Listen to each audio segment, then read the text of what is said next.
Professor Mahmood Mamdani is a Herbert Lehman Professor of Government in the Department of Middle Eastern, South Asian and African Studies at Columbia University, and since 2010 has also been Director of the Makerere Institute of Social Research at Makerere University. He spends half his year in New York, half his time in Kampala, and a decent bit of the rest of his time on international research and speaking tours. I should tell you that Mahmood comes to us on his final leg of a round the world tour, which has encompassed China, San Francisco, New York, now here, all starting and ending in Kampala. Professor Mamdani's research focuses on post-colonial and especially African politics within the historical context of European colonialism and the more recent context of the Cold War and the War on Terror. He's the author of a dozen books, including, most famously, Citizen and Subject, on the legacy of colonialism, late colonialism in particular, on African state formation, and his most recent book, Saviours and Survivors, on the war in Darfur and the international, the local context to it, local and historical context to it, and international responses to it, especially from the Save Darfur movement. His work is strikingly inter- or cross-disciplinary, combining historical analysis of colonial and post-colonial state formation with an anthropological attention to local political and cultural specificities, and at the same time an insistence on the central role of geopolitical interests, forces and so on in shaping local politics. His work is very much informed by a critical ethos, including a critical attitude towards Western conception of justice, post-conflict justice and peace building, as I'm sure we'll hear tonight.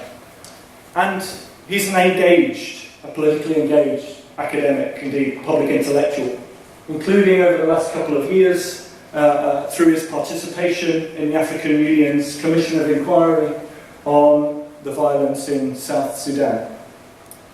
It's for these reasons that I couldn't think of anyone better to be giving our first annual lecture. Professor Mamdani will be speaking tonight, as you see above us, on the subject of the question of justice in response to political violence, criminal or political. I suggested initially that Professor Mamdani might give us an abstract, but I think the subject of the lecture should be pretty clear. Mahmood will be speaking for around an hour.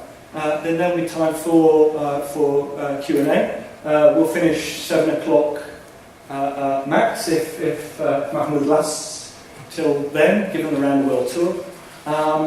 There'll then be, you're very welcome to join us for a reception afterwards, just outside the foyer.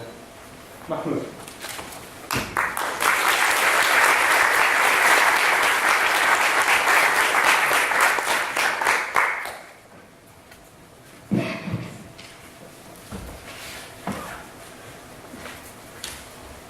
Thank you, Jan. I'm honored to be asked to give this talk. I didn't know it was the annual lecture. I feel even more honored.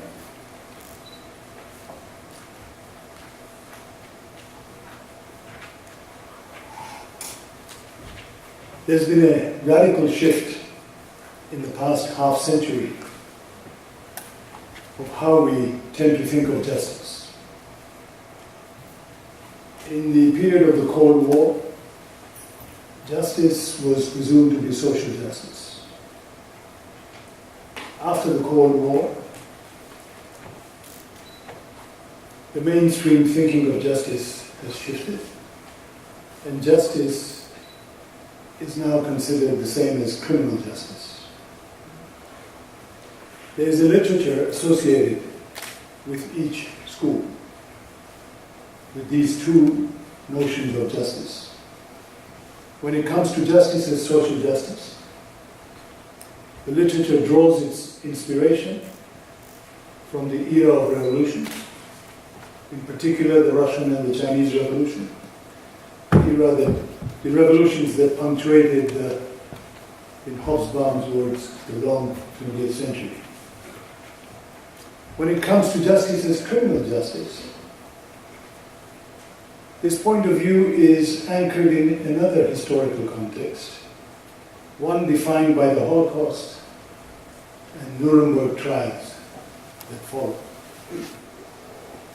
In both cases, the literature focuses on an absence.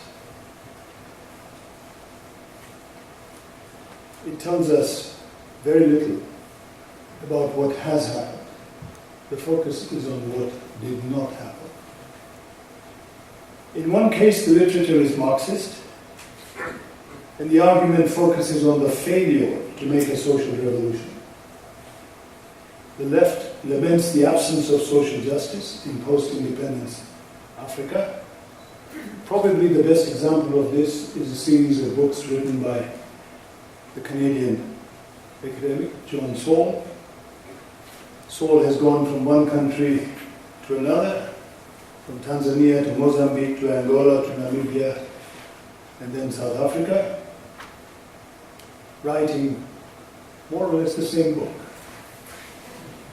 The Betrayal, the revolution that didn't happen. In another case, the literature is neoliberal, and its focus is on the absence, on another absence, the absence of rule of law. The neoliberal right calls for an individualized understanding of wrong and thus right, of the need to punish wrong, if necessary, a pound of flesh, an eye for an eye, and the call for justice presumes that justice is criminal justice. I want to suggest that we move away from lamenting what did not happen and try and understand what did happen. I want to suggest a third way of thinking of justice as political justice. My focus will be South Africa. In South Africa, there was no power sharing. The entire political system was overhauled. There was thoroughgoing political and legal reform. But there were no trials. Not even the killers of Steve Biko, publicly acknowledged to be guilty, were tried in court. Nor was there any social justice worth the name. South Africa illustrates a different face of justice. Neither social justice, as with 20th century revolutions, nor criminal justice, as at Nuremberg, but political justice. What did happen in South Africa? For that matter, how do we understand the meaning of African independence? Was it all a charade? A story of what was promised but not delivered? A non-event? As I said, in focusing the narrative on what did not happen, we risk missing the significance of what did happen. One more introductory word. My generation was the last to grow up under colonialism and the first to reach adulthood in the decade that followed independence. We held two different views on political violence. The view of the left, to which I belonged, was typified by Frantz Fanon. We believed that now that we were independent, there could only be two kinds of violence: that of the poor against the rich, the violence of the revolution, driven by the demand for social justice, or the violence of those resisting this demand, the violence of counter-revolution. The second point of view was that there would be no longer any political justice, only criminal justice. There would no longer be any political violence, only criminal violence. For with independence, we were on the threshold of liberal political modernity. This group hoped that independence would usher in a set of political innovations: the nation state, within this frame, universal political equality expressed as liberal citizenship, and a market economy. They hoped that together these innovations would provide an effective political framework for the cultivation of individual freedom. The wake-up call for my generation was the Rwanda genocide. It presented us with a grim spectacle of extreme violence that was neither revolutionary nor counter-revolutionary. The poor slaughtered fellow poor, and the rich went for other rich. Contemporary political violence across Africa, and one may say across large sections of the globe, but that is not my topic today, remains predominantly articulated in terms of identity, tribe and religion. The Rwanda genocide took place over 100 days in the first half of 1994. At that same time, in the first half of 1994, over those same 6 months, a remarkable transition unfolded in South Africa, signaling the end of political and legal apartheid. Today, I want to focus on the South African transition, both because we seem to have forgotten its lessons and because we are in dire need of recalling those lessons.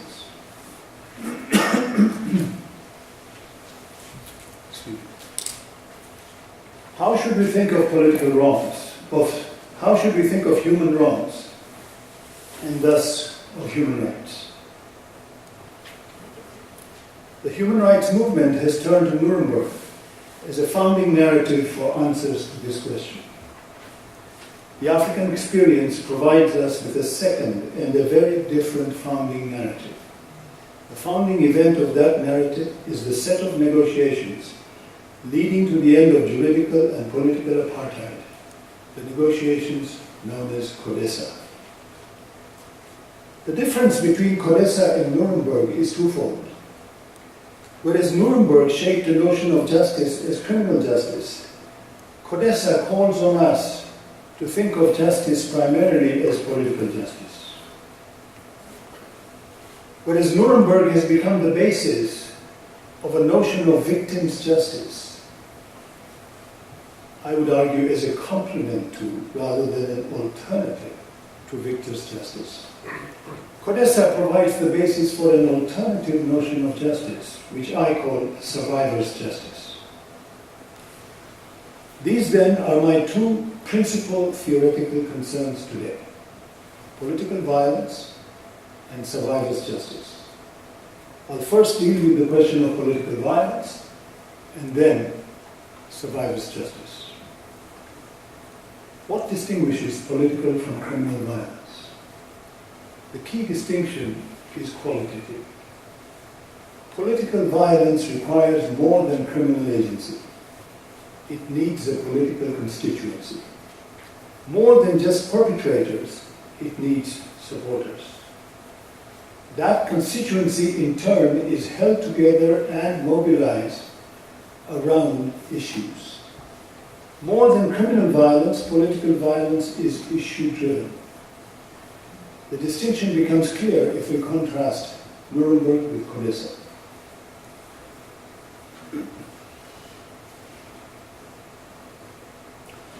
Nuremberg was an innovation for at least 3 reasons. First, Nuremberg established the principle of individual responsibility for the violation of human rights. Second, the judges at Nuremberg also established criminal responsibility for these human rights violations. Third, Nuremberg stood for a universalism whereby the international community, in quotes, would be able to reach back through the boundaries of state sovereignty to protect individuals or impose norms, thereby holding these individuals directly accountable to the international community.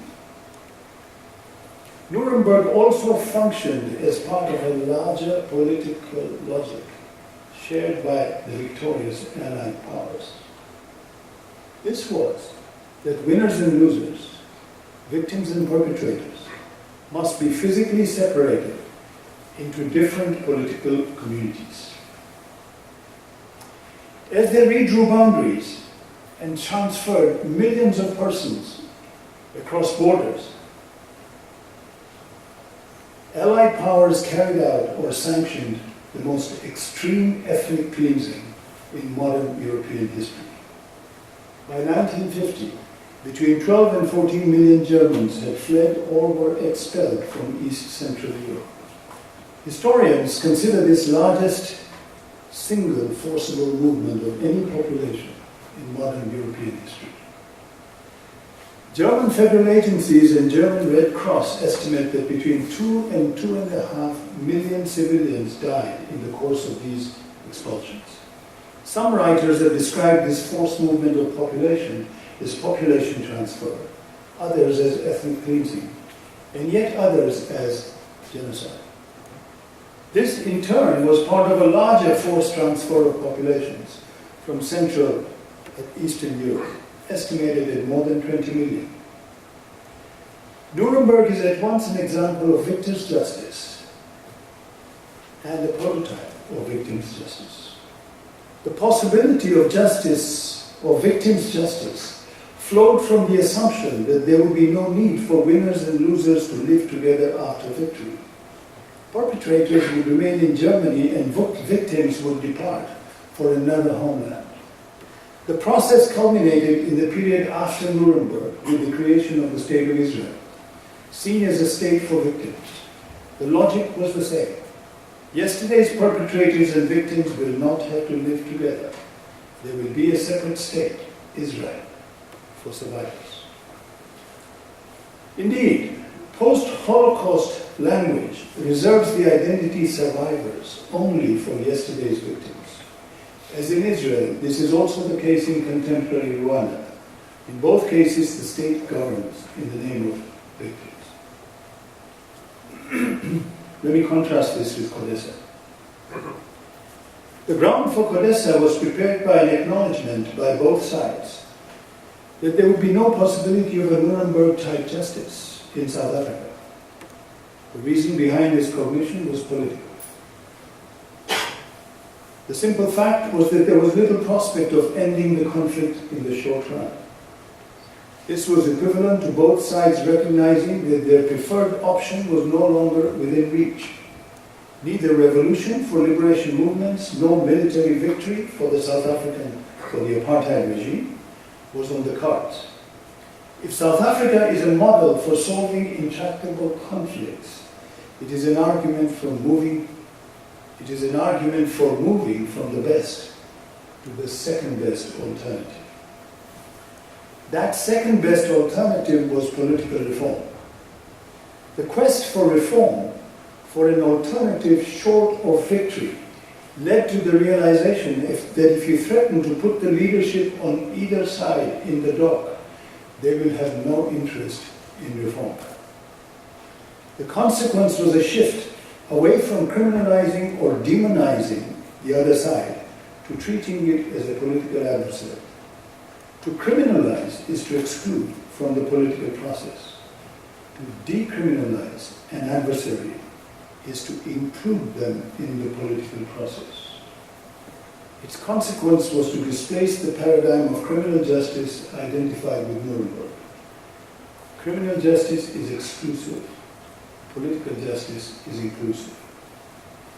Codessa was born of the realization that the conditions that obtained in apartheid South Africa were different from those that led to Nuremberg. First, whereas Nuremberg followed a military victory, the conflict in South Africa had not ended. Second, whereas Nuremberg was informed by a larger logic that drove the post-war settlement, that of ethnic cleansing, one that called for a physical separation of yesterday's victims and yesterday's perpetrators into separate political communities. In South Africa, there was no question of creating an Israel for victims of apartheid.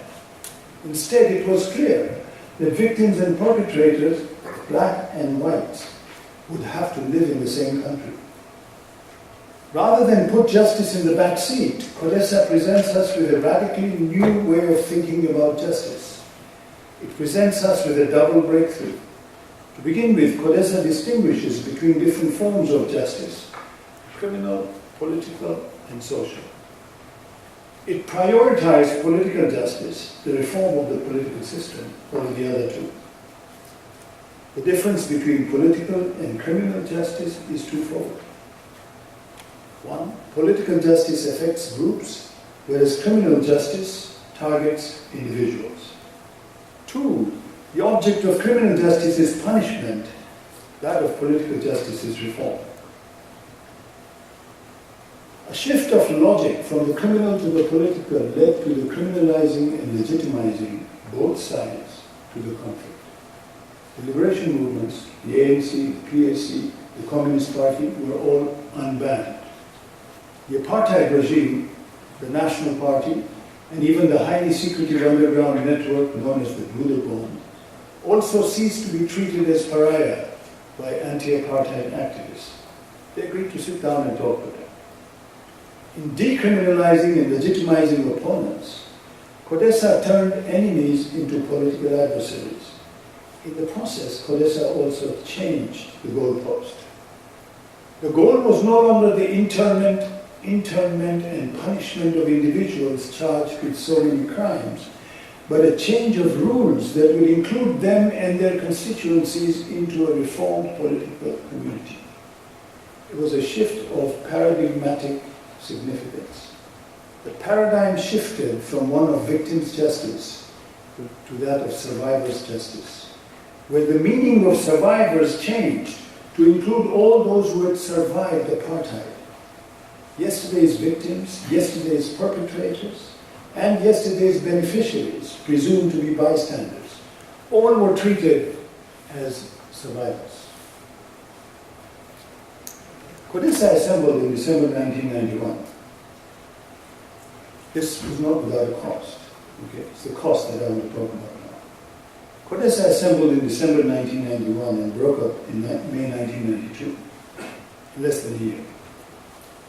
It began as an initiative of the ruling party, but without a popular mandate from the white electorate. When the ultra-right white Conservative Party won a by-election in Potchefstroom after the start of CODESA, the National Party government called for a whites-only referendum in March 1992. The government interpreted its victory in the referendum as a mandate from the white population to continue to negotiate a political end to apartheid. The ANC was outraged by the white-only referendum. It responded with rolling mass action in May and a mass stay-away on June 12th, which turned out to be a massive withholding of labour. The ANC cleared the ground for agreement with historic concessions, famously known as sunset clauses, floated by the Secretary General of the Communist Party, Joe Slovo, in an article in the party journal, The African Communist. The sunset clauses undoubtedly represented a consensus position shared by the leadership of both the South African Communist Party and the ANC. The sunset clauses called for power sharing between the two sides. More important, it called for the retention of the old bureaucracy and other organs of the state, the police, the military, the intelligence services, and finally a general amnesty in return for full disclosure. The reform package was contradictory. It included the introduction of political democracy, a retention of all other structures of the apartheid state, and an amnesty in return for full disclosure. The constitutional principles agreed at CODESA included a Bill of Rights that included protection of private property as a fundamental human right. There was also agreement on a clause providing for the restoration of land to the majority population, but this clause was put outside the Bill of Rights, where property rights were in clash, as that of white settlers and black natives. The former received constitutional protection, the latter no more than a formal acknowledgement in law. At the local level, the passage of the Local Government Transition Act of 1993 was notable, particularly notable for two provisions in this act. Local government elections were structured in such a way that they precluded black voters from obtaining 2/3 majority on a local government council. Why was this significant? Because of an operative principle known as the ward limitation system. The ward limitation system guaranteed non-blacks 30% of the seats in every council. But it also stipulated that all decisions in council be taken by consensus and required a 2/3 majority where there was no consensus. There were similar provisions in case of town councils, investing elected representatives and white residents with an effective veto over local government decisions. That was the first measure. The second measure concerned powers of taxation, putting practically insurmountable legal obstacles in the way of any popular project to redistribute income through taxation. Clause 17 prevented new local governments from taxing white areas so they could spend more revenue in black areas. It's no exaggeration to say that CODESA entrenched white privilege, both in the Constitution and in the law that established the framework for local government. Then we come to the TRC. The significance of the TRC was that it provided a narrative which complemented CODESA. The Constitution negotiated at CODESA defended the integrity of property accumulated during the apartheid era as part of a constitutionally sanctified Bill of Rights. At the same time, the semi-official narrative crafted by the TRC described apartheid not as a system in which a racialized power disenfranchised and dispossessed a racialized majority, but as a set of human rights violations of individual victims carried out by an even smaller number of individual perpetrators. So the Commission came up with three truly bizarre conclusions. The last volume of the Commission gives a list of names, 20,000 plus individuals it acknowledged as victims of gross violations of human rights. The TRC recommended only those, and not the millions of victims of past laws, forced removals, and forced labor, but only these 20,000 plus to receive reparations from the post-apartheid state. Second, the Commission compiled a time series of violations over its mandate. The mandate began with Sharpeville Massacre, 1960, and closed with the first democratic elections in 1994. The TRC so compiled a series of perpetrator organizations, and there were four leading perpetrator organizations. According to the TRC, the top perpetrator organization was the Inkatha Freedom Party. The ANC was the third in this notorious list of perpetrators. In contrast, the state security services came as runner-ups. The South African police was second, and the South African Defence Forces trade in fourth place. The question one needs to ask is, did the beneficiaries of apartheid win at the negotiating table what its authors and perpetrators could not win on the battlefield? And if so, what set of political conditions made this possible? I want to stress at the outset what I think is the central political reality of the transition, that there was no revolution in South Africa. Why social justice would require a political process subsequent to the transition, leading to the building of an effective majority behind the demand for social justice. Having said that, now let me answer my question. Within this limitation, there was another development. Whereas CODESA delivered political justice for the racialized majority, it also set back the possibility of a process for social justice. It didn't just ignore it, it set it back. The main political condition for this was to play off two wings of the anti-apartheid movement, reinforcing the leadership of the external wing and sidelining the internal wing.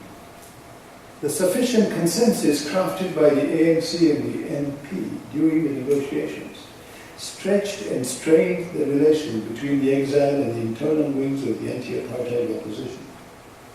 In marginalizing the forces identified with the internal opposition, the sufficient consensus also sidelined their agenda for social justice. There was a double closure, constitutional and narrative. This closure was the result of the political alliance between reform forces within the ruling National Party and the exiled wing of the ANC, the alliance that ushered in the post-apartheid transition. The narrative produced by the TRC had its political effects. Let me spell out three. Because the TRC focused on perpetrators and kept out of sight both beneficiaries and victims of state-sanctioned policies, such as pass laws and forced expulsions, it allowed the vast majority of white South Africans to go away thinking that they had little to do with apartheid and its atrocities. Indeed, most learned nothing new.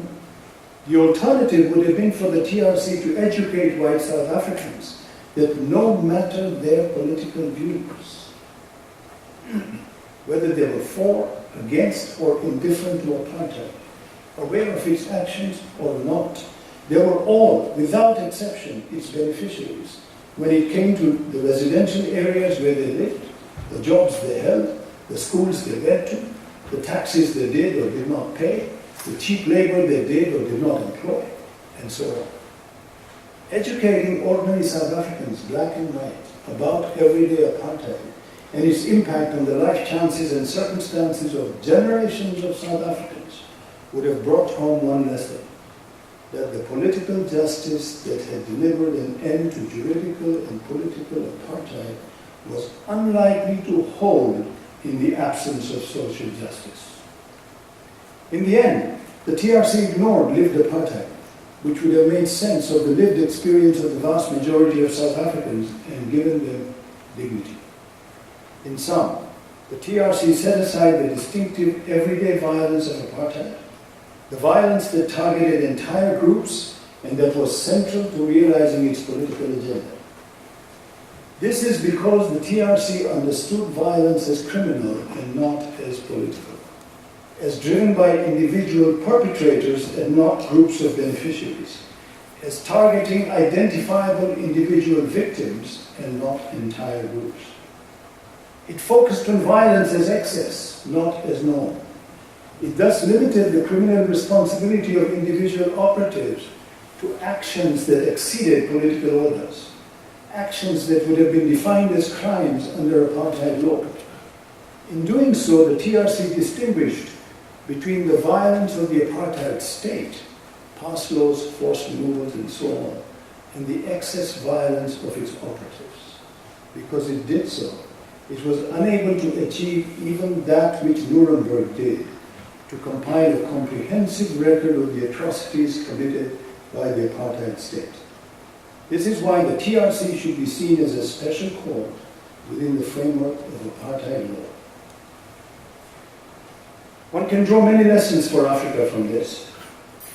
I will just say a brief word about this.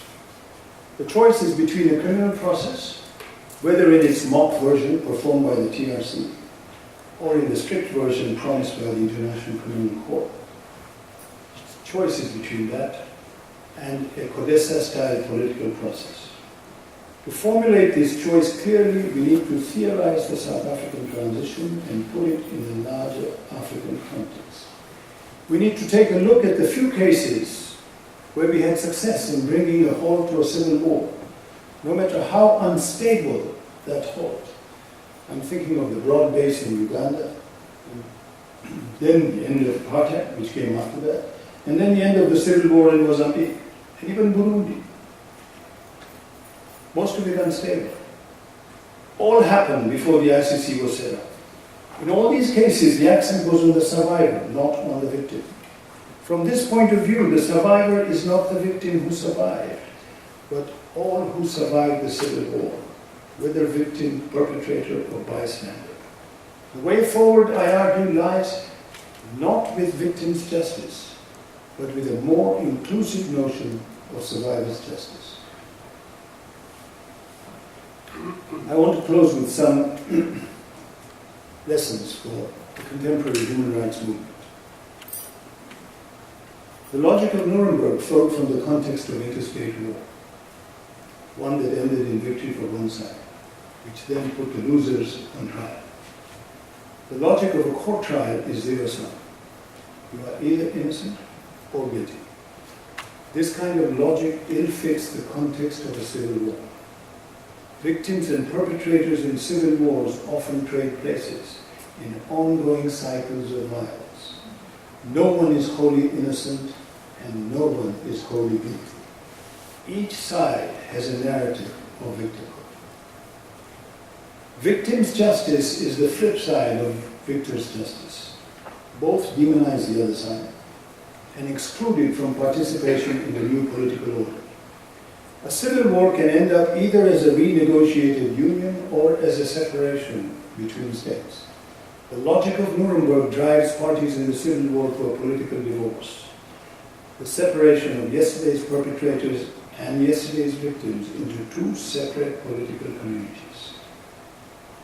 The contemporary human rights movement is permeated with the logic of Nuremberg, claiming to stand for victims' justice, but without acknowledging that its prerequisite is military victory and victor's justice. Human rights groups focus on atrocities for which they seek individual criminal responsibility. Their method of work has a formalized name, naming and shaming. The methodology involves a succession of clearly defined steps.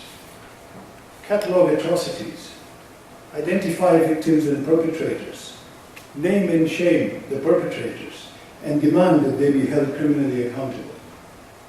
The underside of the focus on perpetrators is to downplay issues.